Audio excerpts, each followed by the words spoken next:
there is a difference between growth, right?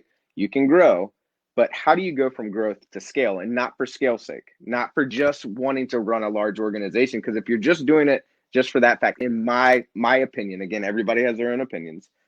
I wasn't doing it for scale's sake. I was doing it like, hey, listen, these kids are passing away and I'm not able to provide play. That's what kept me up at night and what woke me up in the morning.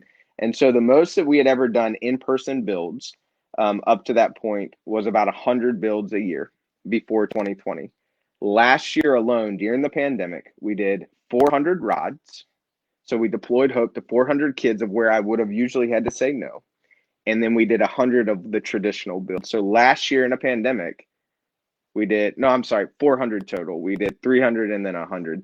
So in a pandemic, we did 400 play sets. We did more than we had ever done before, but it's because we're married to our mission, not our model. And I think what the pandemic exposed was a lot of people married to their model, and they had to go back and revisit their mission. And so for us, we're deeply ingrained and rooted into build hope no matter what, no matter where, for kids fighting cancer.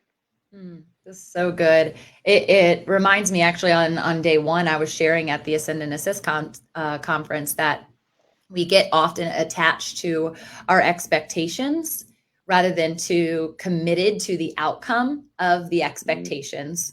Right. And I think it's very similar. I love that, married to our mission instead of our model. And oftentimes, and I feel you probably will have this experiences too, as you go into the coaching realm even more and more, is that people come to you with this idea and they're attached to the model of how that idea is going to deploy. And then God will wreck it all every single time based on circumstances, based on situations, and based on his sense of humor, which we love so much. Right. And so it's so important for us to really stick to the heart of the why and understand that it's so much more than how you do it, but why you do it.